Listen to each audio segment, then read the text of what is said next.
Hello everyone, welcome to another episode of the Daily Gwei Refuel, where I recap the latest news in the Ethereum ecosystem. I'm your host, Anthony Sassano, and today's the 1st of February 2023.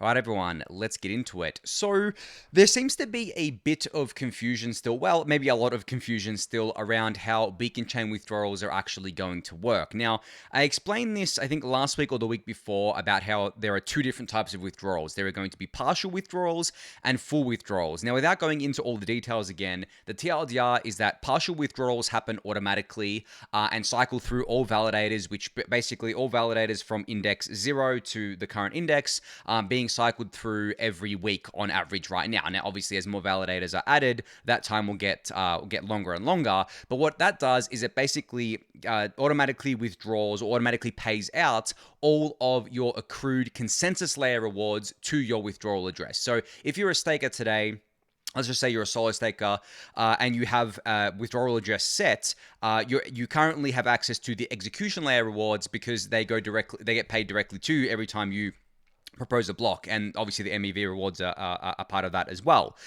Now, with the consensus layer rewards, they have been locked since the beacon chain launched, and that is part of what is unlocking when withdrawals are enabled. And that, as I said, that partial withdrawals is going to happen automatically. There's nothing that you need to do, and if you're with an LSD, everything happens automatically anyway, so there was nothing you need to do there either.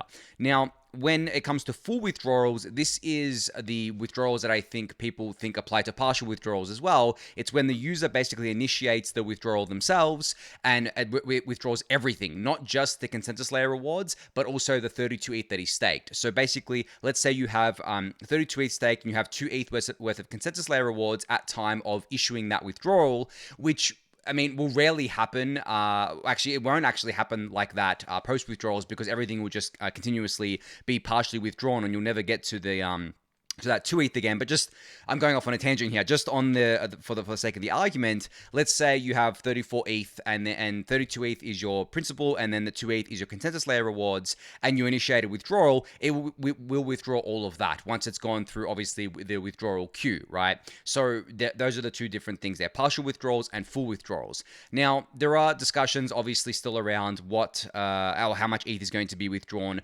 post withdrawals. Well, we can safely say, and we can certainly say, it's not even safely say, that you don't even have to assume here, that around 1 million ETH worth of consensus layer rewards will be automatically swept and paid out within the first week, because those are the rewards that have accrued since the beacon chain went live. And as I said, it takes about a week to run through all validators.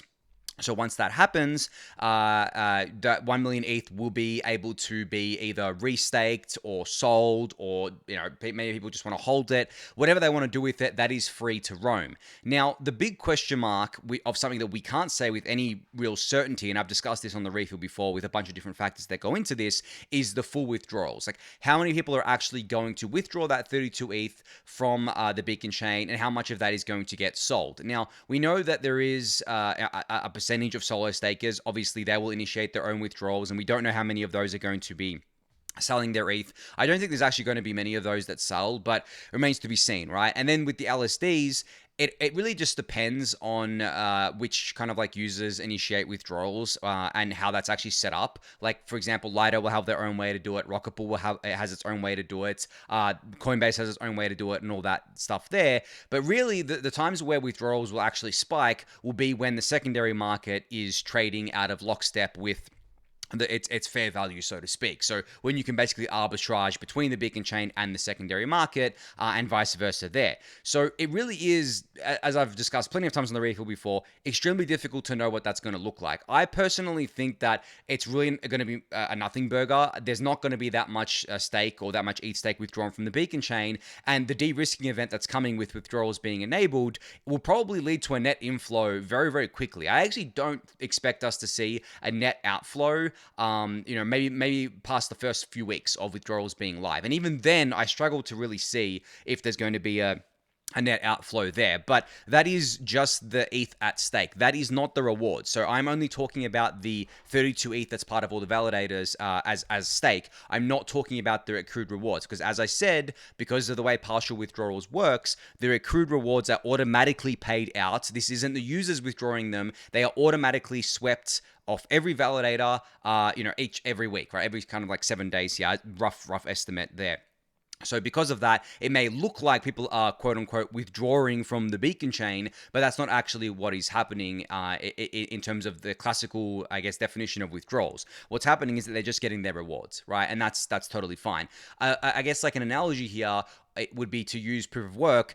It would be like the proof of work miners, they get their rewards, right? They get the fees and the block reward paid out to them, but for them to fully withdraw from mining, they would sell their ASICs, for example, right? That's the analogy here. Whereas to fully withdraw from ETH staking, you would withdraw your ETH. I mean, you don't have to sell it, but I mean, a lot of the times people will probably sell it if they're withdrawing it because don't know what else they're really going to be doing with it, especially with LSDs. Because if you're not going to withdraw it and then restake it to get an LSD and then go use that LSD within DeFi, then most likely you're just withdrawing it to sell it. I don't really see many other reasons to not be staking your ETH, right? If you're already kind of like staking it there. So there's that as well. Now, the reason why I'm talking about this again is because Tim Biko put out a tweet where he basically asked Finomatics to make a video on beacon chain withdrawals. And I think this was prompted by me messaging Tim and being like, hey man, it would be really cool if we had a better explainer of how withdrawals worked, maybe an official blog post from the Ethereum Foundation, because there's a lot of confusion out there. And then he tweeted this, and he also put together a nice little set of criteria that he would like to see in the video, which I'll link in the YouTube description below as well for you to read. This goes into the details of how both those types of withdrawals works there.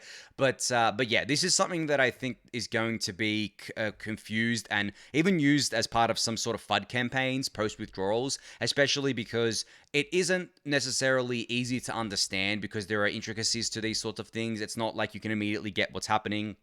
And also, if you don't understand how Ethereum Proof of Stake works to begin with, it's definitely going to be very hard to understand it. And usually, as we've seen over the years in Ethereum, if something is more difficult to understand than, say, I guess like a very basic thing that people are used to in the crypto space, it gets twisted and turned, and people use it to push their own narratives and their own, I guess, FUD, so to speak. But regardless of that, I'm pretty confident that everyone that listens and watches the refuels should be aware by now that, as I said, there are two types of withdrawals. One is automated, one is user-initiated, and the automated one is only for the rewards. The user-initiated one is for that 32 ETH that you need to stake, plus any rewards that are there, obviously, when the withdrawal is processed there. But yeah, that's the way it is there. So I'm going to move on from that one. I'll link this in the YouTube description for you to check out. All right, so speaking of withdrawals, the Zhejiang testnet is now live, and there is a block explorer from Beacon Chain that is live as well. So you can go to zhejiang.beaconchain.in, I guess, like .beaconcha.in, and check it out for yourself and check out how everything's going here. Now, this isn't, I guess, like hit Genesis yet, so it's live in the fact that it's out there. The software is out there. Everyone can, I guess, set up validators and participate or whatever. But it's not currently live, and that's happening in just under 3 hours from now, where Genesis happens, and then the testnet will be going ahead there. So basically, this is just an explorer to monitor that. So if you are watching this, when some of you are probably watching this or listening to this when it's already gone live, you can go visit this block explorer website to check how everything's gone. We're not really expecting to see any turbulence here. As I said, it's a testnet, right? It's obviously not mainnet or anything like that, but we're not expecting to see any turbulence on this testnet. But still cool to see how things are going here, and if there are errors that pop up, they'll be able to be traced, and we'll be able to fix them as time goes on. All right, so Lodestar version 1.4.0 is now live, and with this release, Lodestar is set to become the 5th official consensus client on the Ethereum Foundation staking launchpad. What this means is basically we now have 5 production-ready official consensus layer clients for Ethereum, which brings us up from 4 that we've had in the past. So now we have 5, and we have 4 on the execution layer side of things. There are more than that. There are some other clients on the execution and consensus layer side, but they aren't quote unquote officially supported, and they aren't, I guess, like on the Ethereum Foundation staking launchpad because they're not considered up to scratch with the other validator clients out there, or with the other consensus layer clients, I should say. So I guess they aren't put on that website. But now Lodestar is on that website, and if you were interested in basically basically trying out the most minority client you can on the consensus layer side of things, Lodestar is the go here. Now, just disclosure or disclaimer, I should say, I haven't tried out Lodestar before myself, but I'm definitely keen to do so. I have a bunch of new validators I need to spin up and a bunch of new mini pools that I'd like to spin up as well. So I'll decide what I do there, but I'm definitely going to give Lodestar a go, and I definitely want to switch back to Nethermind on one of my staking setups as well, now that they've fixed a lot of their memory issues. As I've said before, I did have to go back to Geth because of those particular memory issues there. But yeah, I'm excited to play around with this stuff and excited to play around with clients, especially when I get my Proteus device, which is being made by Joe from the Rocket Pool community. You may have seen a bunch of these devices on Twitter. I know Superfizz already has his and a couple of other community members have theirs, but I'll be hopefully getting mine relatively soon as well. And it's basically a Rock 5B board in a 3D printed case, a bit of customization to it, built by Joe. So I'm hoping to set that up as potentially another Rocket Pool, I guess, a set of validators there, or maybe just a set of solo validators, because for meat space reasons, I can say I have to set up a secondary solo staking PC, which is actually really annoying. But then I thought, oh wow, I can actually do that with the Proteus, which is very cool, because I wasn't entirely sure how I would have my Proteus set up, but now I know I'm going to be having it set up with solo validators and potentially some Rocket Pool mini pools there as well. But anyway, enough on the tangent there. If you want to try out Lodestar version 1.4 for yourself, it's now live. I'll link this in the YouTube description for you to check out the blog post and learn more about this. All right, so speaking of Superfizz and staking generally, Superfizz put out a tweet today where he said how to decentralize LSD staking, and he bring up 2 points. Develop 5+ trustless, decentralized, permissionless, open source fractional staking platforms like Rocket Pool and Stakewise v3, and include the best solutions in an index token that can be used in DeFi, iterating on index co-ops DS-ETH. So I obviously fully agree with this. I don't know if we're going to get 5 or more of these decentralized staking pool platforms or fractional staking platforms, because when you go past a certain number with a lot of these things within crypto, it becomes a lot harder to gain adoption. I mean, when you look at the way the decentralized LSDs are today, because of the fact that they're trying to be decentralized, they're a lot less, I guess, capital efficient, at least for the time being, than their centralized counterparts. And they have to, they can't really take the shortcuts that their centralized counterparts can take. So and it's actually much harder to build these things, right? And there are different kind of intricacies that you have to consider and all that sorts of stuff. So I'm not sure if we're going to get 5 or more of these things.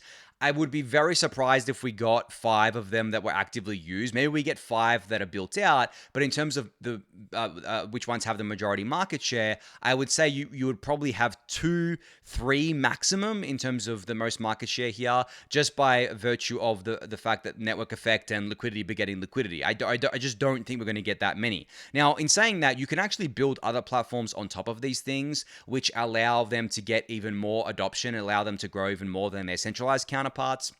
So, and I believe this is definitely going to happen, especially post-withdrawals.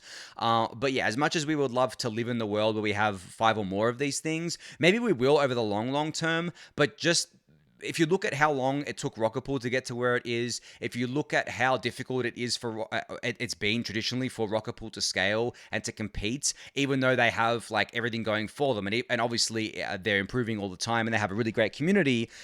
Can you replicate that 4 more times is kind of what I'm saying, right? Can you have a Rocket Pool-like solution and community 4 more times? I don't think you can do that. Just like I don't think you can have Ethereum's, I guess, like community and Ethereum's network effect and values and everything around it more than maybe 2 or 3 times, right? We've seen what happens with a lot of the L1s, or pretty much all of them. They all pretty much fade to irrelevance because they don't have those missionaries over mercenaries, as I've discussed before. But yeah, I'm willing to and open to being, I guess, proven wrong here, but just based on what I've seen and extrapolating out some things, I just don't think we're going to have like 5 or more that are completely dominant. I don't think that was what Superfizz was saying here either. He obviously just would love to see it happen, but it's not like he's giving a comment on whether he thinks it's going to happen or not happen. But I thought I'd add my comment there because I believe that we should generally, I guess, like aim for the stars, so to speak, but settle with them for the moon. I think that's a good analogy, right? Aim for the stars. If you can't get to the stars, okay. And we got to the moon, that's enough, right? Because the higher you aim, right, hopefully the closer you can get to that target. But if you were only aiming for the moon, maybe you'd only get to like the stratosphere, for example, right? But if you aim for the stars, you aim for the sun, maybe you get to the moon. And it's a crude analogy, but I think it works. Now, moving on to the second point about these other products, like what Index Corp has done with DS ETH, which I discussed the other day, how they're basically incentivizing have an index that has the liquid staking tokens in it and weighting it based on a bunch of different criteria. I think that's great. And I think there's going to be other products that are built on top of this as well.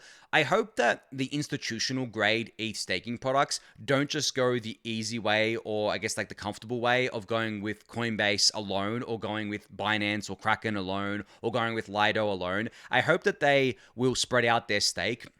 I hope that they'll take advantage of technologies like DVT. I hope that they'll actually be clued in enough to know that by going with the minority solutions helps, I guess, like the decentralization of Ethereum, helps the health of Ethereum, and in turn will also help the value of both their ETH stake and also the rewards that they're going to get, because Ethereum remains a credibly neutral active network, and that should lead to an increased yield from the fee revenue, right? From more stuff being built on Ethereum. So I mean, I don't have like that much faith that institutional players are going to be able to be clued into that. We have to educate them. But if they think more longer term, I think that'll be better overall for everyone there. But yeah, just something I want to talk about there from Superfizz. It prompted me. And last thing about staking was that Hill Dobby has reworked his ETH Staking Dune Analytics dashboard from the ground up. So the TLDR is that it's been migrated to Dune V2. It's open sourced tables on Spellbook, added more entities that Hill Dobby uncovered, and added some charts. So you guys remember this dashboard, the V1 of this dashboard that I've talked about a bunch of times on the Refuel, covered it a bunch here. Well, with V2, it's even better. So of course, I'll link this in the YouTube description below for you to go check out. But I think this is going to be a dashboard that I'm going to be very, very glued to, especially post withdrawals, because I really want to see how things evolve. And as I said before, I think we're going to have to give it probably at least 12 months to see how things shake out after withdrawals. So I'm going to be monitoring it, not every day, not every week, maybe month to month, but then I'm going to be doing a full review at the 12-month period to see if things actually shaked out as I think they are. My two biggest, I guess, or most confident theses is that we're going to have much more ETH staked post-withdrawals, and I've explained my reasoning behind that before, and then I think that bigger players like Lido are going to lose dominance post withdrawals to other players, and we're going to and because of a bunch of different reasons. But those are my two kind of like strongly held beliefs. Now we'll see if I'm wrong or not in just over a year's time, right? I hope I'm not open to being wrong, of course, but I don't think there are actually too outlandish of predictions there to say that more ETH is going to be staked and that we're going to have a more distributed beacon chain. I actually think those two things are very realistic. I have more confidence in one than I do two, even though I'm fully confident in both of them. One is just an easier bet to make, I think, than two, because like it wouldn't make any sense to me. We would have to be in a really, really deep like depression / bear market in, I guess, like the global environment, not just crypto, for there not to be more ETH staked, especially at the yields that ETH currently has at 5.5%, pushing 6% sometimes yearly yield, ETH denominated yield. And if the demand comes back and the bull market comes back, that yield is just going to go even higher. I find it extremely hard to believe that we're not going to have more ETH staked in a year's time, or over a little bit over a year's time, than we do today. Whereas number two, I also find it very hard to believe that the beacon chain won't be more distributed post withdrawals, but I don't have like as much confidence in that as I do in my number one kind of point that I brought up there, but still obviously very confident in that prediction as well. But anyway, we'll revisit in a year. Going to move on from this now. There's some news out of Scroll. So Scroll has developed an instance of Uniswap v3 for users and developers to play around with on their pre-alpha testnet. Now, I played around with this just before, actually. It didn't take very long to spin up. It was about 5 minutes, and this was my first time playing around with the pre-alpha testnet. I hadn't done so. I mean, I've been meaning to do so, and I just kept putting it off. But it was very seamless, very smooth experience.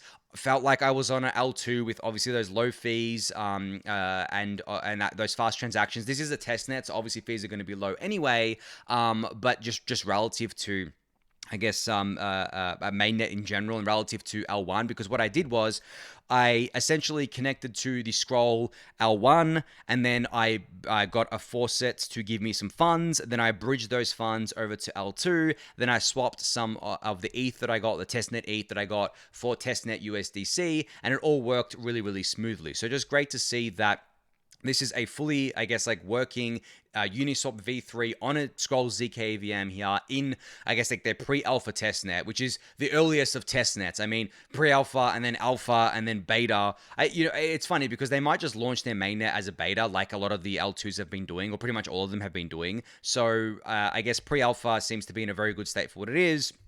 Then they'll move on to alpha later on. But anyway, enough babbling about that. You can go check this out for yourself. It's linked here at scroll.io/pre-alpha. I'll link it in the YouTube description as well for you to check out. All right, so a pretty big announcement out of Immutable today. So they've introduced something called Immutable Passport, which they're calling your passport to the future of gaming. They say here, we are developing Immutable Passport, the instant non-custodial wallet onboarding solution for Web3 games, designed to onboard the next billion users into Web3. Now, the TLDR of what Passport is and they say it here, Passport is a non-custodial wallet and authentication tool designed for games that streamlines onboarding for gamers through passwordless sign-on and automated wallet creation. It's the solution for making mainstream adoption possible. Now, the main features of this Immutable Passport product here is seamless player onboarding, secure non-custodial wallet, marketplace distribution, frictionless purchases, plug-and-play scalability, and access to gamers. So I think the reason, or at least the major reason why they're developing something like this is because a lot of the wallets leave a lot to be desired when it comes to just general usability, right? I mean, I was having this discussion with a team the other day about kind of wallets generally, and they were asking me, like, why do I still use MetaMask, or why do my friends still use MetaMask? It's not for the user interface, like not at all. I've never looked at MetaMask and be like, oh, I like how they do that. I like that interface. No, not once, right? And I don't really use mobile wallets, so I don't really have an opinion on those other than what people have told me, because I'm definitely just a desktop user. But with MetaMask, I don't use vanilla MetaMask. I obviously do it through hardware wallets, but even then, it still uses the same interface. It's not like I'm getting a different interface. I'm just using the hardware wallet to sign the transactions, right? But yeah, I've never looked at MetaMask and been like, I love the UI. And I love the UX. But the reason I still use it and it's so sticky is because it's been around for so long. It's very reliable. It's very secure because it's been around for so long. It has been through so much over the years, and I'm just so used to using it. And all my, I guess, like, wallets are there, and I have some kind of like wallets there that I created yonks ago that still have some funds on them, because trying to preserve privacy and all that sorts of stuff.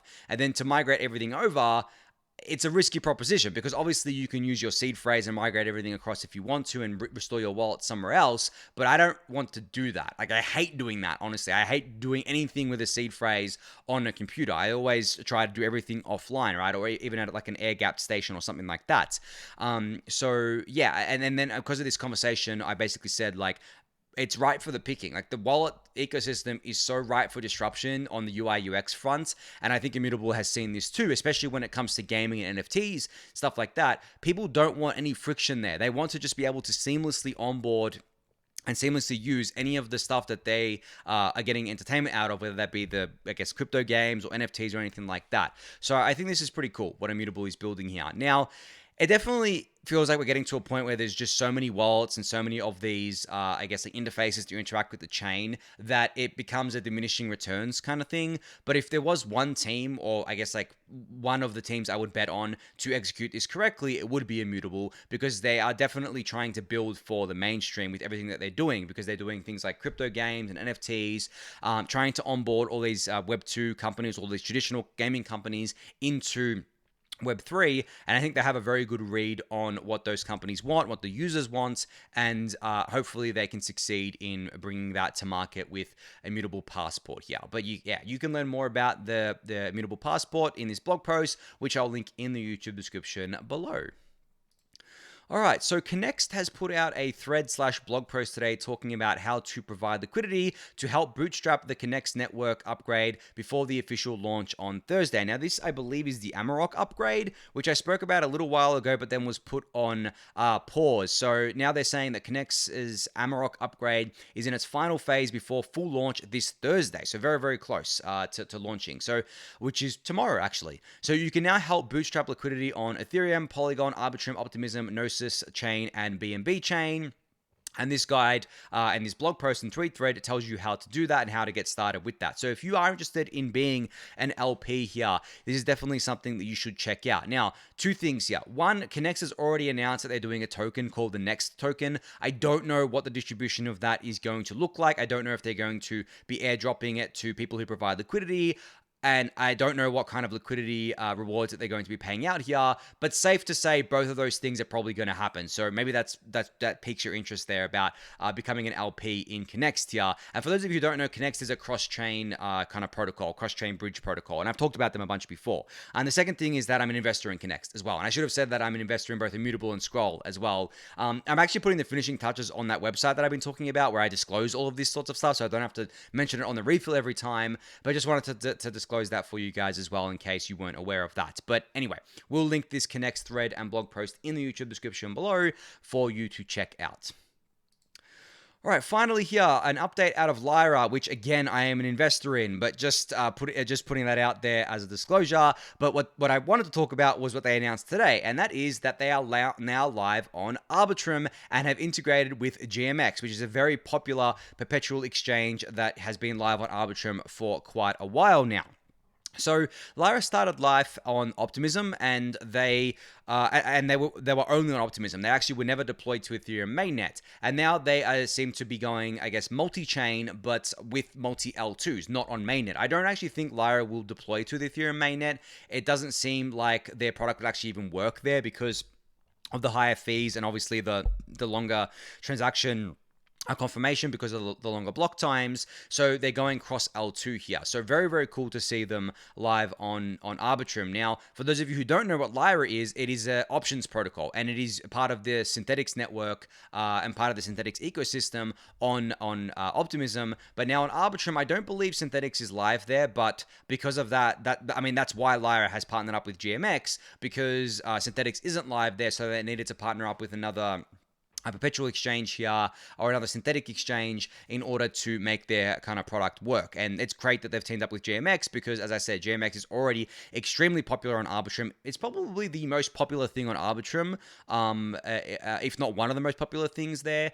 Apps, I should say app instead of thing. But yeah, if you are a Lyra user on Optimism, maybe you want to try them out on Arbitrum. If you are an Arbitrum user and not an Optimism user, well, there you can try out Lyra for the first time now, which should be very cool to do. So you can go check that out. I'll link it in the YouTube description below. But yeah, I think that's it for today. So thank you everyone for listening and watching. Be sure to subscribe to the channel if you haven't yet. Give that video a thumbs up, subscribe to the newsletter, join the Discord channel, and I'll catch you all tomorrow. Thanks everyone.